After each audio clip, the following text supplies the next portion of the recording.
boa tarde a todas e todos, a mais um Pauta Brasil, um programa da Fundação Perseu Abramo que discute os temas mais pertinentes para o desenvolvimento e futuro do nosso país. Programa que é realizado todas as segundas, quartas e sextas pela Fundação, às 17 horas, e retransmitido por valorosos parceiros como a TV 247, a Revista Fórum, o DCM-TV, a TVPT, e com muita honra também pelos perfis do Facebook da ex-presidenta Dilma e do nosso querido ministro Fernando Haddad. Meu nome é Diogo Moisés, eu sou hoje coordenador do programa de telecomunicações do IDEC, o Instituto Brasileiro de Defesa do Consumidor, e com muita honra recebi o convite da Fundação para mediar esta nossa conversa sobre regulação e universalização das comunicações no Brasil, focado na questão do acesso à internet. E hoje, para essa conversa, nós recebemos dois valorosos convidados. Primeiro, o senador Jean Paul Prates, senador que é advogado e economista, o senador que assumiu a cadeira no Senado em 2018, quando a nossa querida Fátima Bezerra foi eleita governadora do Rio Grande do Norte. O senador tem uma atuação bastante diversa em diferentes temas, mas é um especialista em regulação econômica e vai ser uma honra ouvi-lo, senador. Muito boa tarde, obrigado pela sua presença aqui conosco.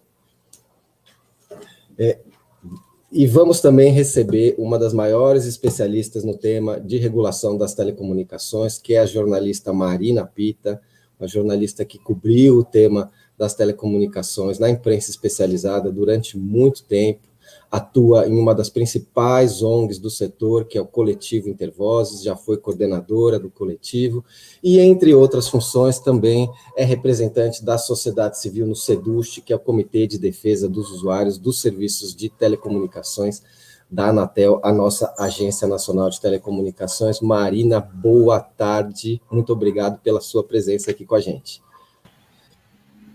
Bom, seguindo adiante, na nossa programação, nós vamos hoje discutir um dos temas mais importantes da atualidade, que emergiu com muita força desde o início da crise que nós estamos vivendo, da pandemia, no início do ano passado, que é o acesso à internet. Algo que sempre foi muito relevante, evidentemente, sempre foi objeto de atuação do campo progressista, mas que no último período tomou uma dimensão essencial, especial, já que todos nós fomos obrigados, em certa medida, a ficar em casa, tanto para o trabalho como para as questões ligadas à educação. E hoje nós vamos discutir um pouquinho esse tema, tentar abordar os principais temas regulatórios e de políticas públicas que estão sendo discutidas, tanto para as pessoas em geral, para os cidadãos e cidadãs de forma geral, quanto especificamente também para um público prioritário nesse momento, que são estudantes e professores da rede pública. Bom, abrindo o nosso debate, vamos começar com o nosso querido senador Jean Paul, agradecendo mais uma vez pela sua presença. Senador, nós estamos vivendo um momento ímpar, da nossa história, onde essa questão do acesso à internet se revelou fundamental para a garantia de uma série de direitos fundamentais, são diversos mesmo, valeria aqui uma lista extensa, de direitos fundamentais que estão envolvidos e ligados à questão do acesso à internet. E gostaríamos de ouvi-lo, senador, sobre o estado da arte atual, nessa situação onde o acesso à internet cresce, mas de forma absolutamente desigual, é uma característica, vamos dizer assim, do desenvolvimento das nossas redes de telecomunicações. E estamos também, senador, no momento de, podemos dizer assim, de redução dos instrumentos estatais, dos instrumentos do poder público, para regular e promover o acesso à internet de todos os brasileiros. Então, agradecendo mais uma vez sua presença, senador, a palavra é sua, por aproximadamente 12 minutos, depois ouvimos a Marina e voltamos aqui para uma conversa sobre os temas que vocês vão abordar. A palavra é sua, senador. Muito obrigado. Obrigado, Diogo. Obrigado. Olá, Marina. Olá a todos aqueles e aquelas que nos assistem hoje aí pela Pauta Brasil. Parabéns à Fundação Perseu Abramo pelo debate relevante. Eu vou direto ao ponto, Diogo. A gente está falando basicamente de regulação e universalização das comunicações da internet, mas eu vou começar falando de comunicações porque, na verdade, alguns até que nos assistem agora talvez nem tenham presenciado esses momentos que, para nós mais velhos, são tão próximos. Né? A década de 90 foi quando começou a haver o movimento da privatização das comunicações no Brasil, as telecomunicações em geral. Antes havia praticamente um monopólio de tudo, Embratel, Telebrás, enfim, tudo que você não viu mais jovem aí, mas havia todo um monopólio. O Brasil tinha algumas atividades que só puderam ser desenvolvidas e alavancadas graças à força do capital estatal, da iniciativa estatal, porque não havia interesse exatamente em fazer universalmente, né, de forma mais aberta, democrática, o início de algumas atividades. Aí vai aí um rol de atividades, transmissão elétrica, petróleo, enfim, comunicações entrou nesse rol. E na mesma época que começou a haver a pressão lá de fora e de todos os lugares, a tendência à privatização, aqui também houve, né, em todos esses setores. Foi a época justamente dessas leis de desregulamentação, ou leis de privatização, uma delas a Lei Geral das Telecomunicações, de 97. Mesma época do petróleo, energia também, mesma coisa. E aí também se criaram as agências reguladoras, que, a meu ver, até hoje em dia, já modernamente olhando para trás, na época foi considerado um elemento para privatizar, etc., mas hoje a gente vê que ela tem outras dimensões. As agências reguladoras acabaram servindo aí hoje até como um elemento de resistência, de consolidação de políticas de Estado, de regulação, fiscalização de vários setores que a gente continua considerando estratégicos, independente de ter o direito de receber investimento privado ou não. Acho que basicamente todos os setores hoje, em praticamente todo o mundo, recebem investimentos privados. O problema não é esse. O problema é como regular a natural tendência ao egoísmo e ao lucro excessivo, a extrapolar a prevalência do seu interesse privado como empresário versus o interesse público, que alguns setores inspiram muito. Né? Então, telecomunicações é um deles. Claro que decorre daí depois a própria internet, tudo isso por conta da questão tecnológica, tecnologicamente vinculada à área de telecomunicações. Mas só para dar um resumo rápido do que aconteceu, decidiu-se privatizar as telecomunicações. Então, entrou regime privado nelas. E o domínio público foi decidido à época que ficaria apenas, como sempre, com um rebutalho, né, que era redes fixas, orelhões, essas coisas. E, para manter isso, foi criado o fundo, né, o FUST, né, que seria para manter esse processo, que já foi uma concessão e uma criação do próprio Partido dos Trabalhadores na época, já como uma espécie de compensação. Olha, tudo bem, já que vocês vão privatizar, pelo menos cria alguma coisa para manter a telefonia fixa funcionando, para que as pessoas possam ter acesso. A acessibilidade na época era basicamente a telefonia fixa. Lembrando que estamos na década de 90, nem todo mundo, ninguém praticamente tinha celular, essas coisas todas. Então, a preocupação nossa, da esquerda à época, era o seguinte: tá, privatizou tudo, fica tudo na mão do privado, vai só para quem dá lucro. Quem não dá lucro vai ser desatendido. Então, o FUST foi basicamente para isso, construir um fundo para bancar a continuidade, pelo menos por um certo tempo, da telefonia fixa acessível dos orelhões. Né? Hoje se fala mal disso, né? Fala FUST por orelhão, nossa, que coisa anacrônica, mas na época fazia todo sentido. Muito bem, esse FUST começou a gerar caixa, etc., e os próprios governos passaram a utilizá-lo para, basicamente, cobrir ou gerar superávit, né? E não usando necessariamente para aquilo. O que gerou um pensamento, né, ou até a prática, de que esse FUST passasse a ser uma espécie de patinho feio dos fundos públicos, né? Aquele que só acumula. Havia uma expressão que se usa, que é o fundo que empossa, né? Ele fica empossando dinheiro, gera caixa, mas não gera as realizações que estão esperadas para ele. Normalmente isso acontece porque os governos preferem, dentro de um certo limite de gastos, usar outras rubricas, né, de gastos, como, por exemplo, obras no interior, atendimentos mais paroquiais, Ministério do Desenvolvimento Regional e outros, até hoje é assim. e aquele recurso do FUST, por exemplo, é contingenciado, né? Deixado lá como reserva para não desarvorar tudo. Enfim, estou falando de forma bem simples. Mas, como ele foi pouco utilizado, ele foi acumulando esse superávit. E aí, agora, já mais recentemente, para fazer a história curta, 2019, tivemos uma nova lei, de mais abertura ainda, que permitiu que concessões de telecomunicações migrassem para o regime de autorizações. E também retirou a radiodifusão da contribuição do FUST. Isso foi mais um passo importante. E agora, mais recentemente, a PEC dos fundos, que também trata desse assunto.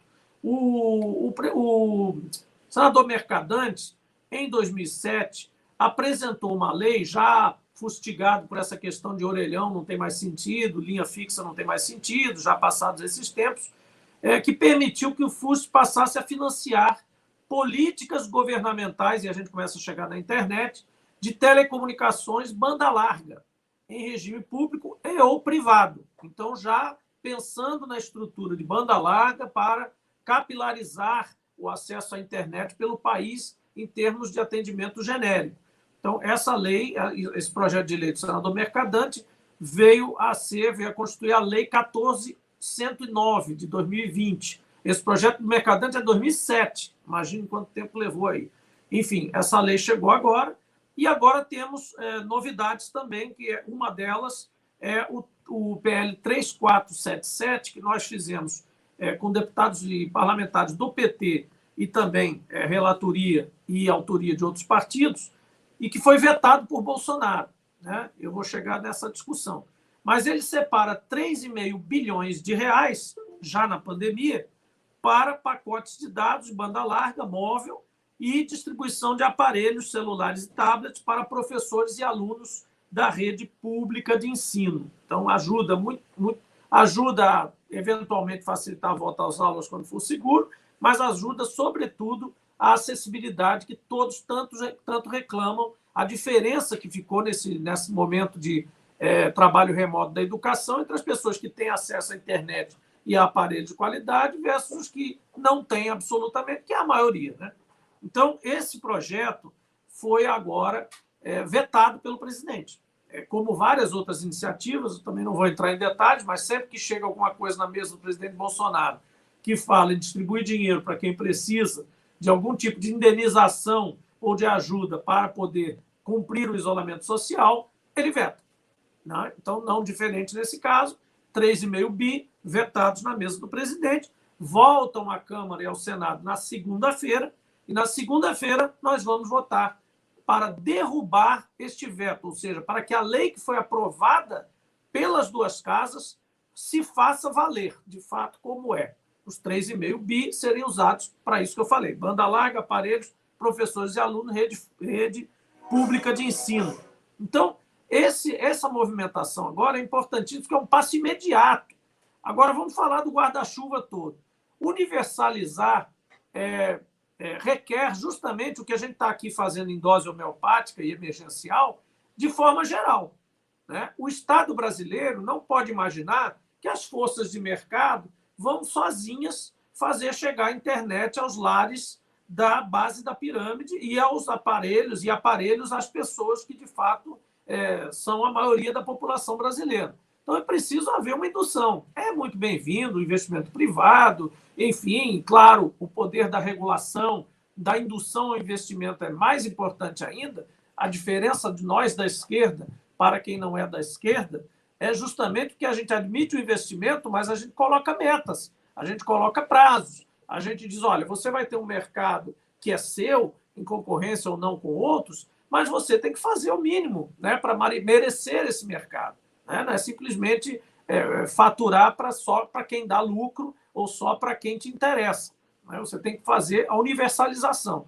Então, essa indução é essencial no Brasil, porque a gente ainda tem vácuos enormes, áreas totalmente desatendidas, seja de sinal, seja de, enfim, de equipamentos, e hoje a internet passa a ser, e já deixou há muito tempo atrás essa discussão para trás, que é o fato dela ser essencial. Né? Então, ela hoje é essencial como meio de comunicação, como instrumento de comunicação, canal, né, em si, mas para a educação, para hoje, agora, por exemplo, hospitais que têm esses atendimentos e a telemedicina, isso vai passar a ser essencial de vez para a saúde, imagine, para a saúde, para o setor de saúde, pública ou privada, né? Então, regulação passa a ser essencial num setor que é, mais uma vez, voltando bem do iniciozinho, setor estratégico, setor importante, setor que diz respeito a todos, um setor que o teste básico é, se ele falhar, ele mata,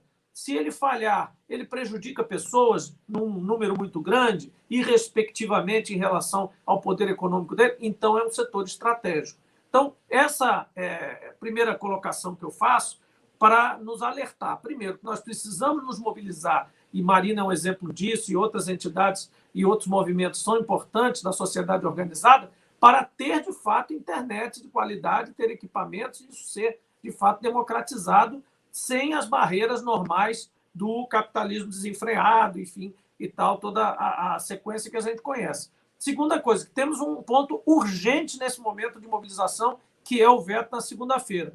E terceiro, temos aí também vindo a questão do 5G.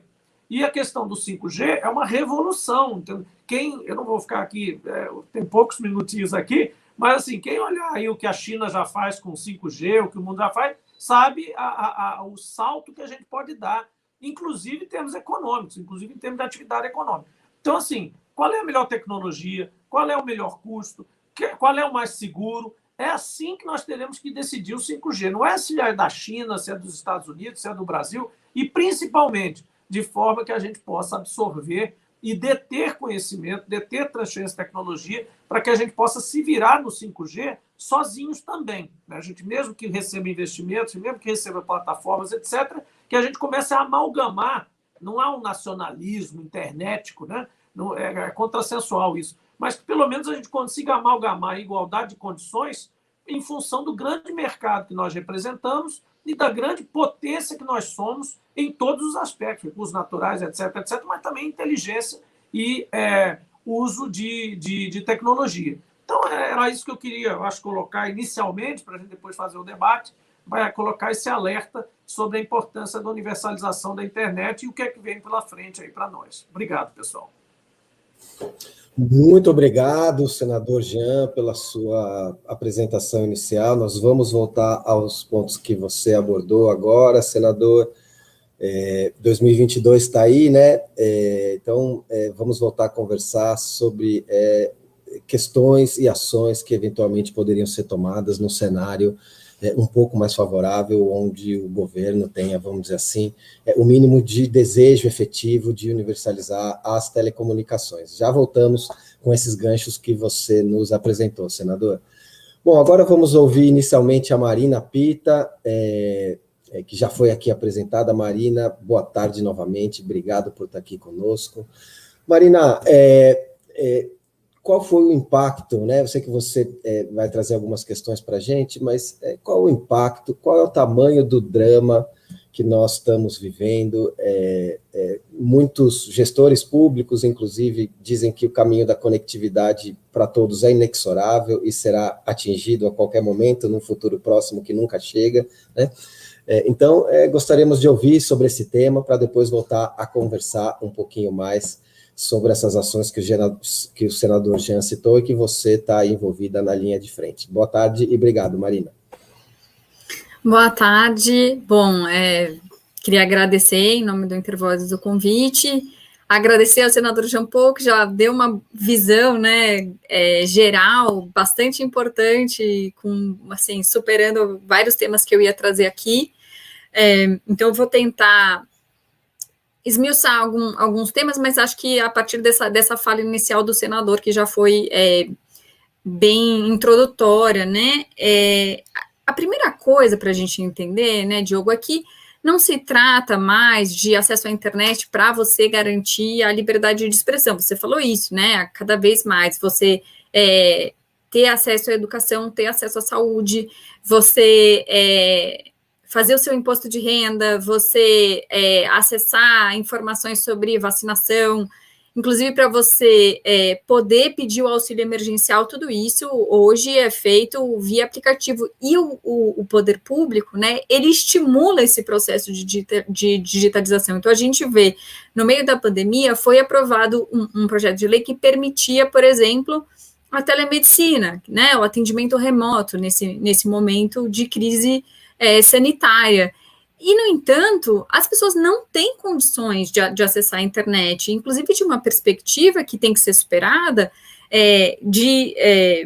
uma dicotomia entre quem está conectado e desconectado. Por que eu digo que a gente tem que superar essa dicotomia? Porque, ainda que a gente tenha uma parcela significativa da população, principalmente das classes D e E, que está desconectada, a gente está falando de umas tantas outros milhões que tem uma conexão insuficiente para a exigência de uma participação cidadã.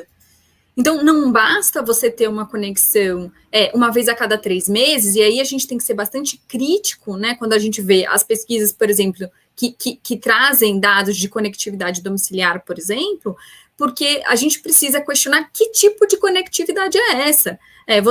A gente está numa tal situação de dependência da conexão para as atividades todas cotidianas, né, e para você garantir essa cidadania, essa participação na vida pública e mesmo para o emprego, né, para a garantia de renda, para as relações familiares, né, tudo isso depende de conexão. Então, um nível de dependência tal que a gente não pode mais tratar de um acesso precário, né, e aí é importante a gente olhar para esse regime privado da conexão que o senador Jean Paul trouxe, porque, enfim, ele já explicou muito bem que você relega ao mercado, né, a expansão da conexão, e é absolutamente insuficiente para você lidar com a necessidade desse serviço, dessa infraestrutura, especialmente num país extremamente desigual, né? Então, à medida que você não tem políticas públicas efetivas para levar a conexão, e aí a gente está falando de conexão de qualidade, né? A gente não está falando de você usar só o WhatsApp uma vez a cada 3 meses, a gente está falando de crianças que precisam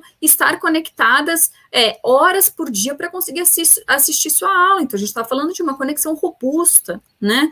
Que consome muitos dados. Então, a gente precisa que o poder público se coloque melhor e ofereça esse serviço, inclusive, quando as famílias não têm condição financeira de pagar. Quando a gente vê os dados hoje, a classe D e E o principal motivo para não ter internet, nos casos em que não tem internet no domicílio, é o preço, né? Então, assim, ainda que o cabo passe na frente, né, de uma comunidade, se esse serviço não estiver acessível, não adianta nada. E acho que tem pesquisas importantes nesse sentido. Tem uma pesquisa do IPEA apontando que a expansão da infraestrutura ela podia conectar mais 6 milhões de domicílios no Brasil, mas que esse número seria o dobro se tivesse uma redução de preço da banda larga. Então, a gente está falando de uma política que não pode olhar só para a disponibilidade, né? A gente tem que falar de acessibilidade. E a gente tem que falar de uma conexão de qualidade, e aí a gente tem que discutir a franquia móvel, né? A gente sabe que boa parte da população brasileira, especialmente os grupos vulnerabilizados, têm acesso via banda larga móvel. E esses serviços, né, esses contratos, eles estão limitados pelo tráfego de dados, né? A gente saiu de um momento em que o serviço de conexão à internet ele era vendido principalmente por velocidade, e nós entramos em um momento em que cada vez mais o mercado pressiona para vender por dado trafegado, né, que é o que a gente chama de franquia. A gente, há alguns anos, né, a Anatel impediu que as empresas vendessem a banda larga fixa também por franquia, e nós não sabemos o quanto tempo, né, isso vai durar, né, é bastante delicado e instável, especialmente num governo extremamente liberal. Então é uma questão crítica, E temos essa questão na banda larga móvel, que é justamente a que atende a maior parte da população, especialmente, né, porque você tem os leilões de conexão, que desde quando foi feito o leilão de 3G, o poder público, então, impôs obrigações nessa perspectiva que o senador Jean Paul estava trazendo. Então, existe um instrumento de política pública a partir dos leilões de espectro eletromagnético para levar a banda larga móvel. Mas quais são as políticas para levar a banda larga fixa? Quais são os instrumentos? Eles são muito falhos, e nesse sentido eu acho importante lembrar que houve a presidenta Dilma, né? Ela trabalhou para a construção de um satélite de conexão de banda larga e para as Forças Armadas brasileiras, e esse satélite ele tem capacidade de cobrir todo o Brasil. Então, é chocante que você veja, num momento de pandemia, que não existe uma movimentação muito enérgica para usar esse satélite e conectar as comunidades vulnerabilizadas, porque a gente está falando de pessoas que talvez tivessem algum tipo de conexão saindo de suas casas, usando o Wi-Fi no emprego, ou usando o Wi-Fi num café, ou usando o Wi-Fi num espaço público, numa biblioteca ou numa escola, mas a gente está falando de pessoas que devem estar dentro de casa para se protegerem e que não poderão fazer isso sem conexão. A gente vê fotos, né, das crianças com o celular sentadas na porta de casa, ou crianças que têm que dividir o celular com seus irmãos. A gente está falando de famílias em que a mãe ela tem que fazer uma escolha de qual é a criança que vai assistir aula naquele momento. Então, o que a gente vê é que o poder público, né, federal, ele não fez uma movimentação digamos assim, no que seria esperado nesse momento sociotécnico, em que as pessoas precisam da conexão, e aí coube, de fato, ao Congresso fazer algum tipo de tentativa de atender a população. E aí esse projeto de lei, esse 3477, ele é fundamental, porque ele vai permitir não só a conexão via banda larga móvel, né, para você fazer garantir a educação, mas também vai permitir que você possa, em comunidades em que essa tecnologia não está disponível, ser atendido com, por exemplo, esse satélite, né? Então, não é só uma política pública que atende determinados segmentos. É possível você olhar para as comunidades mais vulnerabilizadas e que não vão ter condições, né, de usar um 3G, um 4G e atendê-las também, né? E aí, enfim, nós estamos num momento de disputa que o Fundo de Universalização dos Serviços de Telecomunicações, ele não foi usado até agora, né? São dados do Tribunal de Contas da União, que indica que não só 20 bilhões foram arrecadados e não foram, e aí falando de fundos de telecomunicações em geral, e não foram aplicados para a universalização, como não se sabe exatamente para onde esses recursos eles foram escoados, e a gente tem uma possibilidade de virada aqui, né, que é falar, não, agora vamos usar o fundo de fato para aquilo que ele foi pensado, né, para o seu propósito original. E, no entanto, o orçamento que foi aprovado, ele não prevê a aplicação dos recursos, são cerca de 700 milhões, 800 milhões por ano, que vão continuar contingenciados se nós não fizermos uma briga, né? Então, e não bastasse isso, eu acho que já vou começar a entrar num outro assunto que é muito importante, que o agronegócio quer os recursos do FUSH para ele, né? Quer conectar o campo, e aí pode parecer muito bonito, nós vamos conectar o campo e aumentar a produtividade, mas o que isso resolve o nosso problema de desigualdade social? Então, a gente precisa entender as prioridades de conectividade nesse momento em que a gente está falando de milhares, se não milhões de crianças que estão desconectadas. Então, não faz sentido você conectar boi e conectar soja se a gente não está garantindo a educação das crianças no Brasil. Marina Pita, muito obrigado pelas suas palavras iniciais. Você apresentou uma série de questões relevantes, esmiuçou um pouquinho esse cenário de desigualdade que nós temos que é muito relevante, né? De fato, nós temos os não conectados em absoluto, né? Mas dentre os conectados temos aí uma desigualdade imensa, gente que está conectado de diversas formas, talvez como nós aqui e boa parte do público que nos assiste, né? E aqueles que são conectados de forma absolutamente precária, né? São, de fato, usuários de segunda classe e têm uma série de limites e barreiras para utilizar, podemos dizer assim, o pleno potencial da internet. Vamos já voltar a falar sobre isso. Marina, quero te ouvir um pouquinho mais sobre o FUST. E gostaria de lembrar, antes de voltar a conversar com vocês, iniciando pelo senador Jean, que esse é o Pauta Brasil, um programa da Fundação Perseu Abramo, que discute os principais problemas no nosso país, hoje discutindo a questão da regulação das telecomunicações e o acesso universal à internet, um programa que é retransmitido pelos nossos queridos parceiros, pelos parceiros da Fundação Perseu Abramo, olha eu aqui já me colocando dentro da fundação, né? A TV 247, a Revista Fórum, DCMTV, TVPT e também pelos perfis da ex-presidenta Dilma e do ministro Fernando Haddad. Bom, dando continuidade aqui à nossa conversa, senador, na sua intervenção inicial, você apresentou uma questão muito relevante que tem a ver com uma estrutura regulatória, vamos dizer assim, do setor de telecomunicações, né? Diferente de outros setores, nós temos no setor de telecomunicações, senador, como você bem lembrou, dois regimes distintos, né? Um regime público que, em tese, se assemelha de forma mais orgânica àquilo que a gente pode chamar de serviço público, onde o Estado tem mecanismos para controlar preços, para determinar metas de expansão e universalização, entre outros, né? O serviço que hoje é explorado em regime público, como você bem lembrou, senador, é a telefonia fixa, que, embora relevante, com a expansão do acesso à internet, vem perdendo importância, né?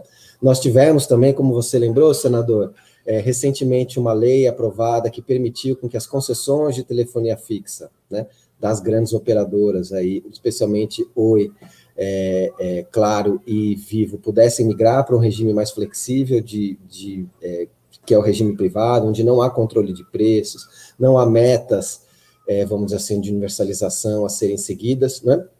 E eu gostaria de lhe perguntar o seguinte, senador, nós estamos me parece, numa encalacrada regulatória, né?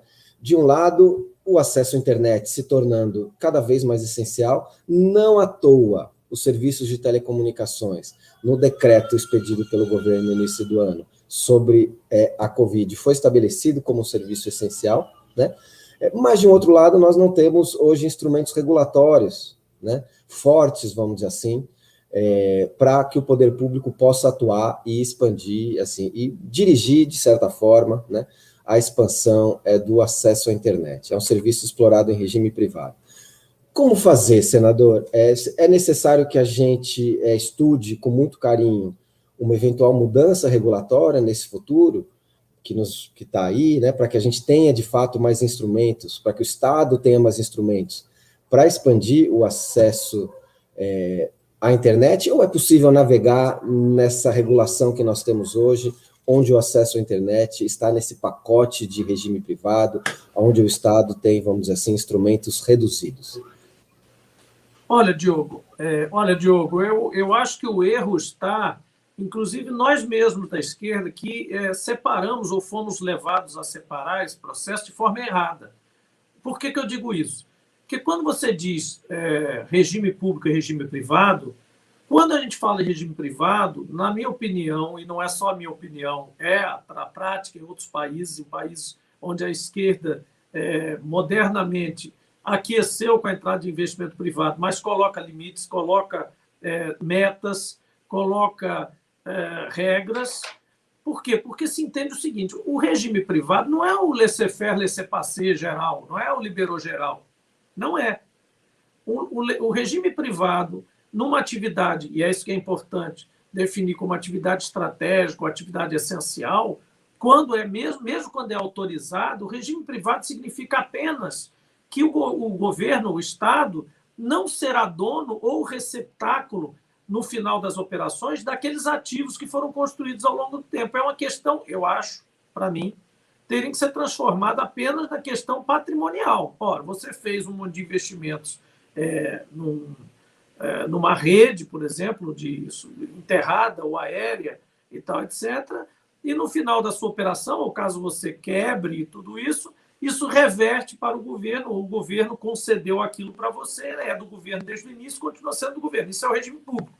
Regime privado olha, você passa a ser autorizatário para fazer alguma coisa, e a única diferença é que no final aquele ativo é seu e eu ainda vou te obrigar a tirar ele se ele for inservível. Ele não vai ficar lá como passivo ambiental, ele vai ser tirado, o problema é seu.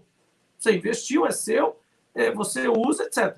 O que não quer dizer absolutamente que você possa praticar qualquer tarifa, que você possa atender, não tenha, eventualmente, que trocar essa outorga privada, ao domínio privado, por uma meta a ser cumprida. Por exemplo, recentemente venderam os gasodutos da Petrobras, redes de gasodutos da Petrobras.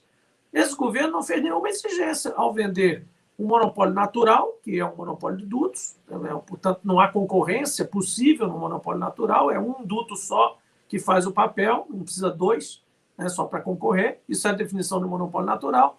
Foi vendidas todas as redes, as malhas de dutos do Sudeste e as malhas de dutos do Nordeste. Vendeu, mas não obrigou quem comprou a expandir aquela rede.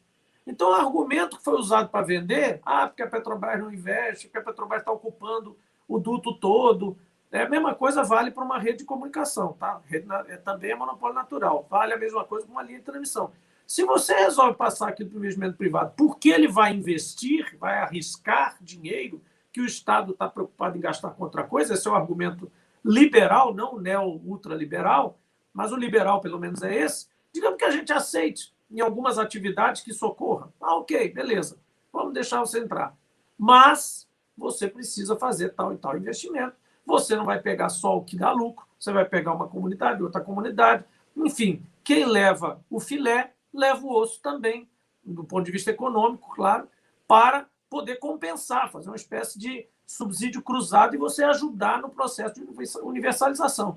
Isso não quer dizer que, absolutamente, quando você fala domínio privado, que ele é livre para fazer o que quiser, entendeu? A mesma coisa vai acontecer com esses operadores. Agora tem muitas essas redes aí que estão espalhando cabo, fibra ótica por todo canto.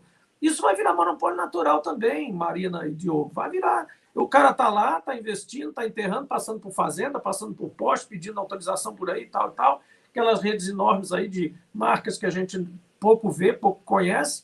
Mas essas pessoas vão ter um patrimônio privado.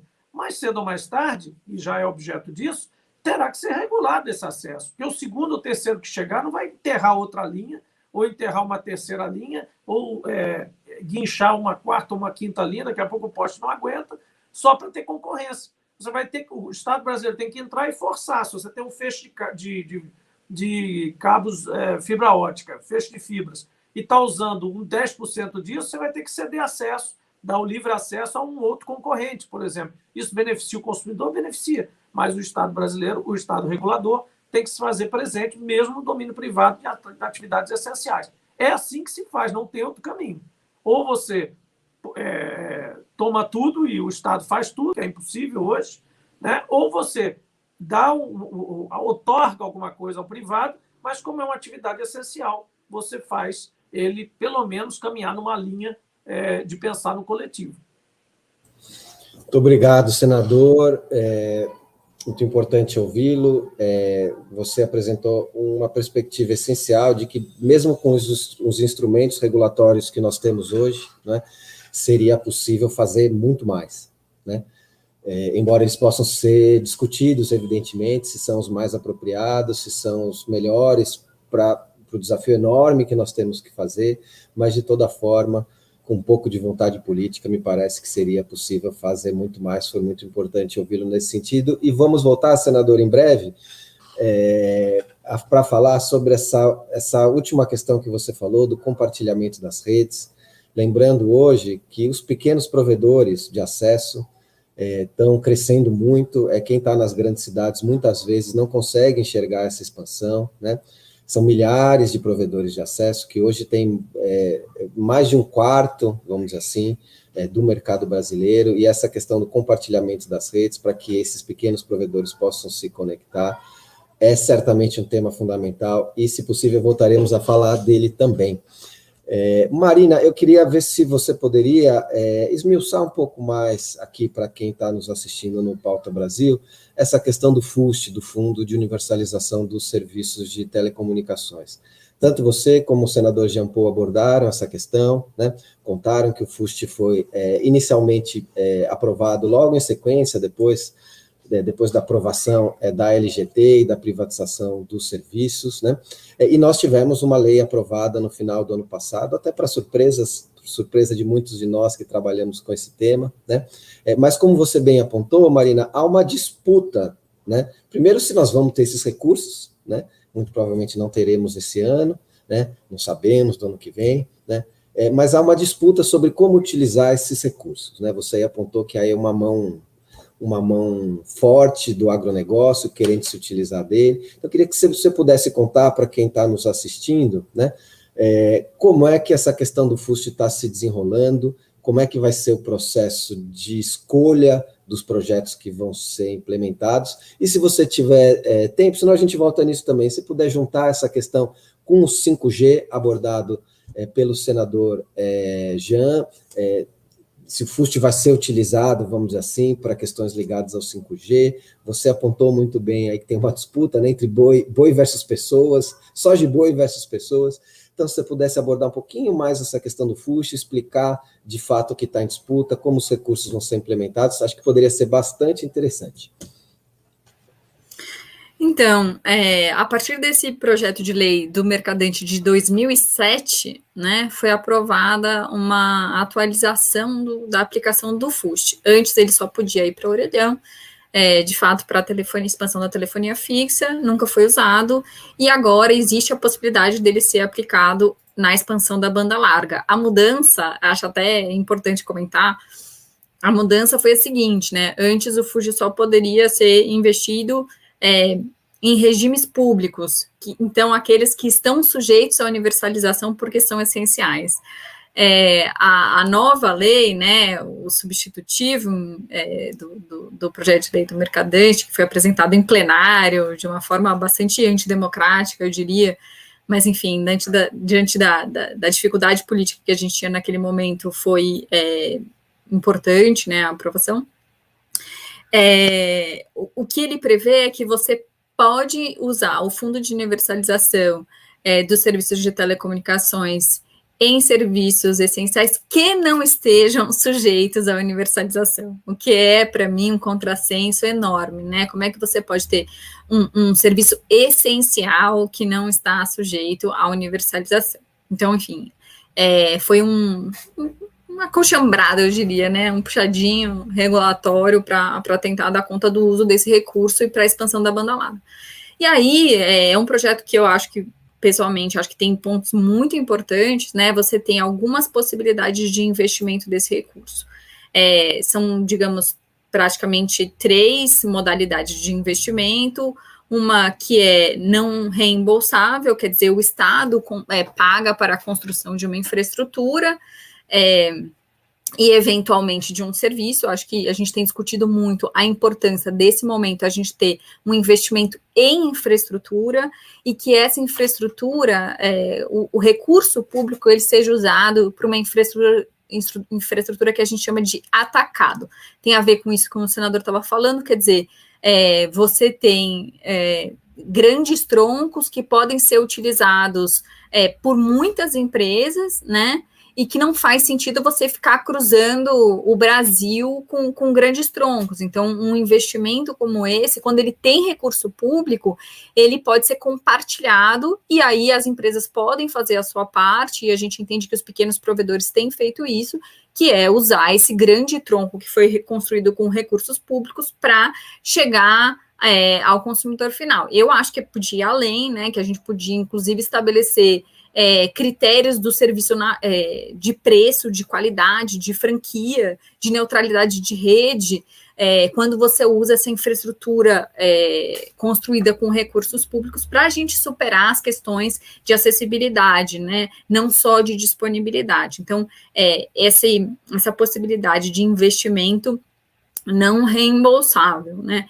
E aí você tem um investimento reembolsável, que é o FUST ser usado como uma espécie de empréstimo para esse setor, que ele, de fato, tem um desafio, porque ele é intensivo em capital, no sentido que você precisa fazer um investimento muito vultuoso para você começar a ter retorno. Então, a disponibilidade de capital é uma necessidade do setor, não importa qual é o tamanho da empresa, né? E aí você tem a possibilidade de criar esse fundo garantidor, que é muito importante. Aí tem esse nome, né, fundo garantidor, mas ele justamente vai trabalhar nessa possibilidade de você garantir crédito para o pequeno empreendedor que está trabalhando com telecomunicações na sua cidade. E a gente tem visto que esses são os agentes que têm levado conexão para o Brasil. Então, esse fundo garante, qual é o problema desses microempresários, né? Diferentemente de uma Oi, de uma Vivo, de uma Claro, ele não tem bens, né, para fazer um empréstimo. Então, quando ele vai ao banco, ou ele fala assim, eu tenho o meu carro, mas o banco não aceita o carro. Então, ele vai ter esse fundo como uma garantia, por isso que a gente chama de fundo garantidor, para fazer esse investimento. Como eu disse, acho importante que a gente discuta se há critérios, né, na oferta do serviço final quando você usa um benefício de recurso público, né? Então, como eu disse, não basta o serviço estar disponível, ele tem que estar acessível. E isso é uma discussão que a gente não tem feito, né? Enfim, até por conta das dificuldades que a gente tem. Quando a gente não tem nem disponibilidade, imagina se a gente vai falar de acessibilidade. Mas é preciso fazer uma discussão sobre garantia do serviço. E acho que o 3477, que é esse projeto de lei de conexão estudantil, ele é emergencial e ele garante isso nesse momento, e acho que ele é um bom ponto de partida para a gente continuar discutindo acessibilidade. Muito obrigado, Marina. Se a gente tiver tempo, vamos voltar a falar mais um pouquinho sobre esse projeto de conectividade estudantil, tentar entender para que tipo de ação esse projeto, esses recursos seriam utilizados. Mas muito obrigado. Você apontou mais uma vez algo que eu acho importante os nossos espectadores aqui compreenderem, que são a diferença entre as barreiras que nós temos hoje, né, que são duas que se complementam, mas são diferentes, né? A primeira é uma barreira de infraestrutura mesmo, quando os cabos não chegam à casa das pessoas, né? E uma outra barreira, uma barreira de preço, que é quando as pessoas não podem pagar pelo serviço. Isso de fato acontece e precisa ser enfrentado. Mas já voltamos a isso, se tivermos tempo, acreditamos que vamos conseguir aqui nessa nossa importante e saborosa conversa. Senador, você, na sua intervenção anterior, abordou um tema que é bastante relevante, que é o dos pequenos provedores, né? De fato, nós temos hoje um cenário onde as grandes operadoras têm os troncos que cortam o país, né, que levam, vamos dizer assim, os cabos de fibra até localidades determinadas, muitas vezes sede de municípios, e os pequenos provedores precisam se conectar a essa rede para, né, fazer o serviço funcionar e fazer com que os seus clientes tenham acesso à internet. Senador, eu gostaria, se possível, então, que você abordasse essa questão, né, sob a perspectiva de eventuais instrumentos e ações que podem ser tomadas para incentivar a expansão desses pequenos provedores, que tem sido fundamental, né, nesse nosso cenário hoje de desinteresse das grandes operadoras por mercados específicos, cuja a conta não fecha para elas, vamos dizer assim. E, se possível, senador, eu vou lhe fazer uma outra provocação, né?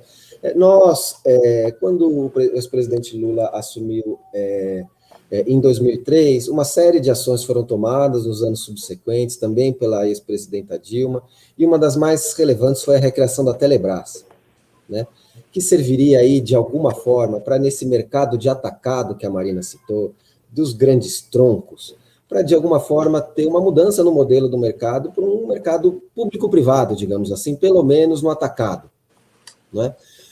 A Telebrás tem sido aí também responsável pela gestão do satélite, que a Marina trouxe, mas a Telebrás tem sido desidratada desde o primeiro dia que o ex-presidente Temer assumiu o governo após o impeachment da ex-presidenta Dilma. Então, gostaria, senador, uma provocação, pensando no futuro, né? É o seguinte, além da questão dos pequenos provedores, a Telebrás ainda é um instrumento essencial para a gente implementar políticas públicas de telecomunicações, ou podemos dizer que isso já foi superado? Bom, Diogo, em primeiro lugar, quando eu deixei a última pergunta, você repetiu e disse assim, é possível fazer muita coisa com o que já existe, e, obviamente, eu deixei para a gente terminar aqui juntos com essa pergunta que você está fazendo agora, para mostrar que, embora seja possível fazer alguma coisa, a gente tem que só mudar esse conceito que a gente mesmo se colocou e se travou, até nós mesmos, do lado mais da esquerda do espectro político e econômico, mas o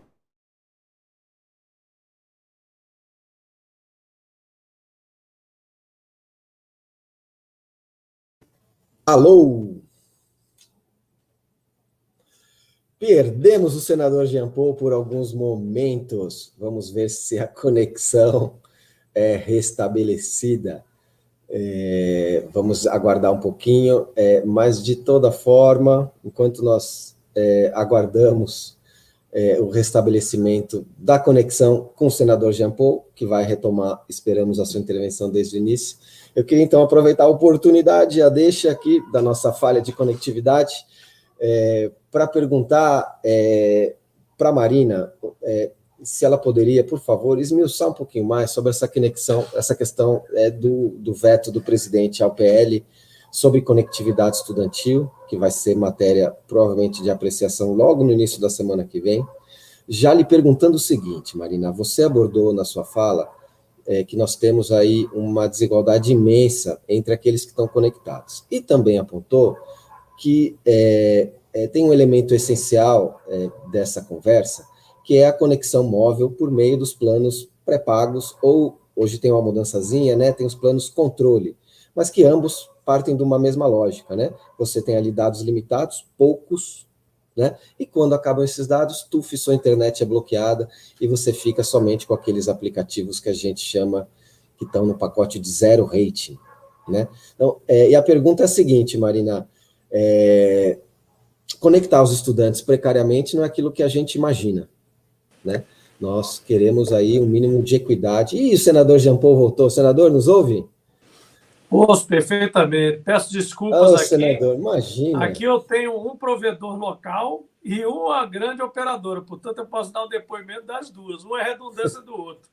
Mas agora caiu o grande, o provedor. Senador, eu estava aqui formulando uma questão para a Marina, senador, mas que vou deixar para depois, sobre a questão da conectividade estudantil. Então, se você puder, a gente não tem muito tempo, tá? A gente tem aí aproximadamente 7 minutos para encerrar essa conversa que merecia 3 horas. Sem problema, desculpa. Mas se você puder reempacotar logo desde o começo, em algo entre 2 e 3 minutos, seria excelente. Bem rapidinho, o que acontece hoje? Esses provedores menores, esses provedores, na verdade, são como distribuidoras de energia. A transmissora leva até um local, até um citygate, por exemplo, e aquele citygate, os provedores pequenos é que fazem a distribuição. E alguns já estão atravessando essa linha, indo para outros, né? Aqui no Nordeste, principalmente. Quanto mais carente é a necessidade, o tal desinteresse que você fala das grandes operadoras, mais o pequeno vai entrando. Isso é ótimo, é meritório, tudo bem, não tem problema, tem os grandes operadores nisso aí.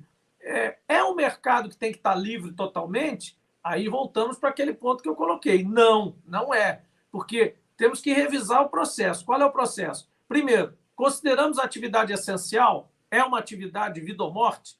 Hoje não há dúvida nenhuma. Tá? A gente ainda deu vários exemplos aqui. Se então tem que ser regulada, seja no público, seja no privado. O privado tem que ter determinadas metas, qualidade, etc, etc. Não vou detalhar muito aqui, mas tem que ser regulado. Não é ao Deus dará, ok? E aí, para isso, serve agência reguladora, regulamentos, metas, etc. E aí a parte que ninguém serve? E o que ninguém quer pegar? E o osso do negócio? Ou a abertura, o desbravamento de novas fronteiras? Quem faz? O velho e bom Estado brasileiro.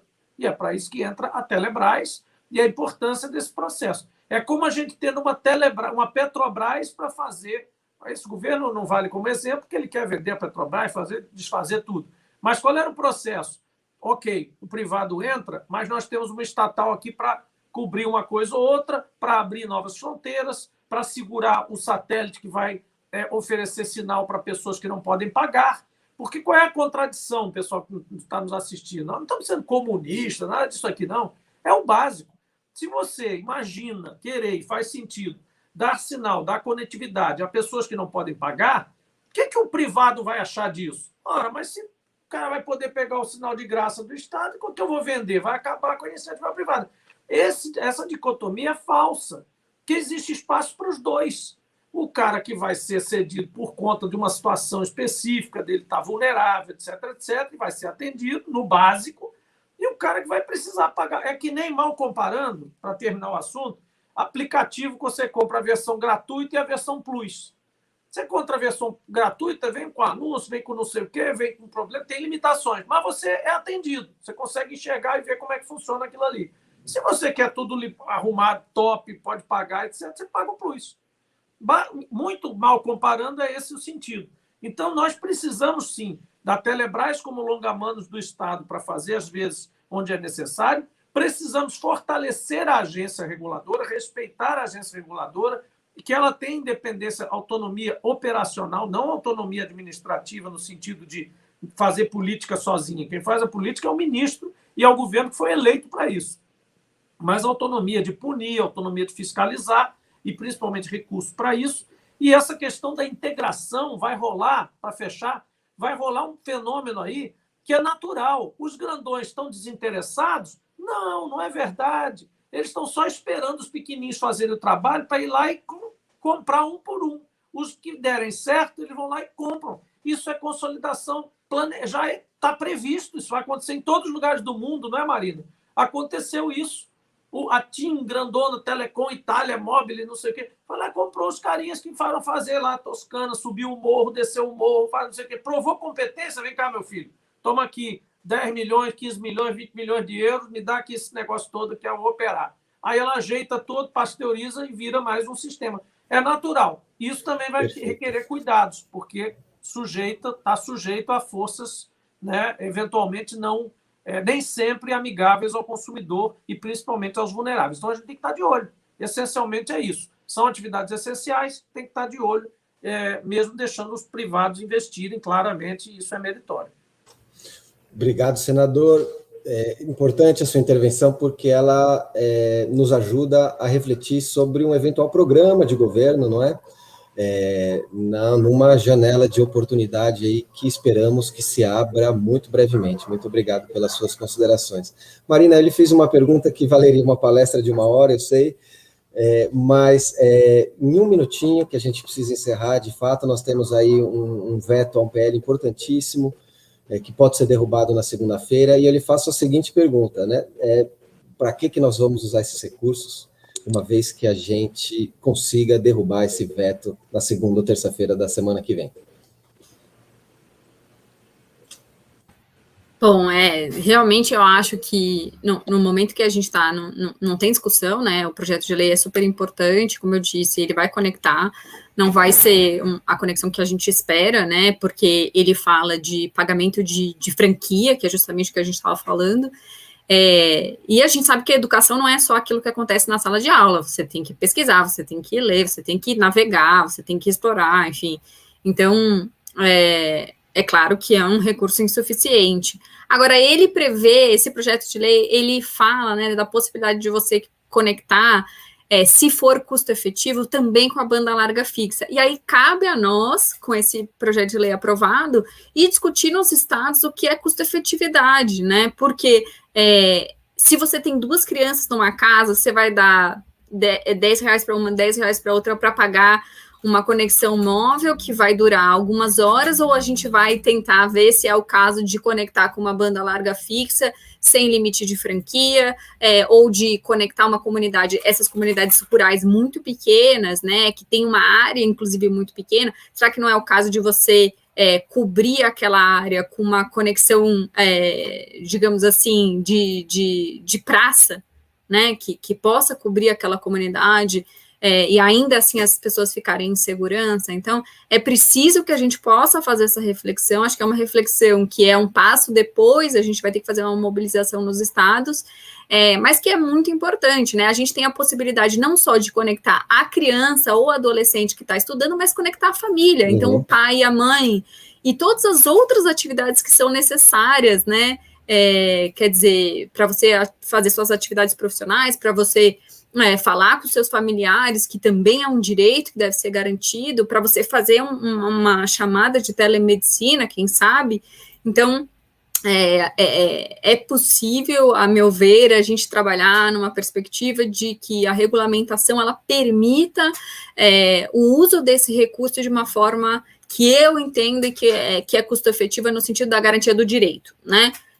Que não é você garantir o menos do que o mínimo para a educação. Então, acho que é um passo. Agora, acho que nesse momento o central é mesmo a derrubada do veto. Só lembrando, né, Diogo, que também quando foi aprovado o projeto de lei que alterou o FUSH, né, que alterou a regulação do FUSH, havia uma previsão de conexão das escolas, era a perspectiva do projeto do mercadante original, e o que aconteceu também foi que esse governo, o executivo, vetou os dispositivos de conexão de escola, e aí o Congresso derrubou o veto, e existe aí uma preocupação de conexão das escolas no futuro, que também vamos ter que acompanhar, né?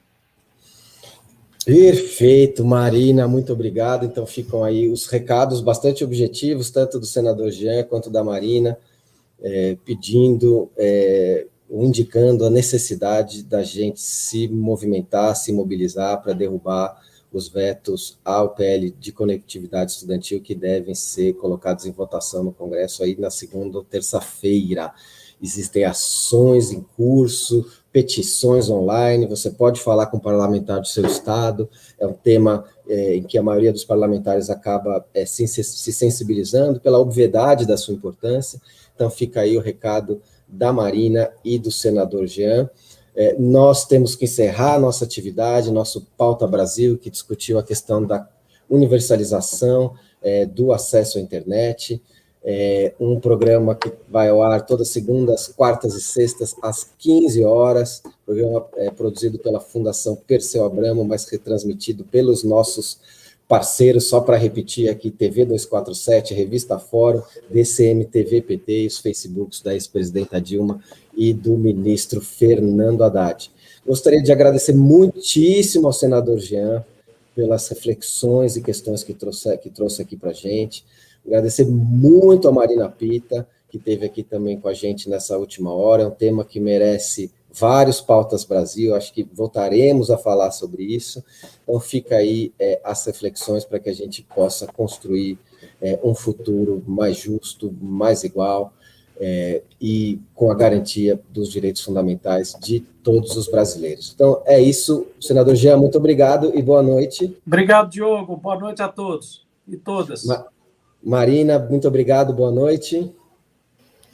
Obrigada, foi uma honra participar aqui ao seu lado do senador Jean Paul, e não consegui falar do 5G, mas de repente pode ser uma próxima pauta.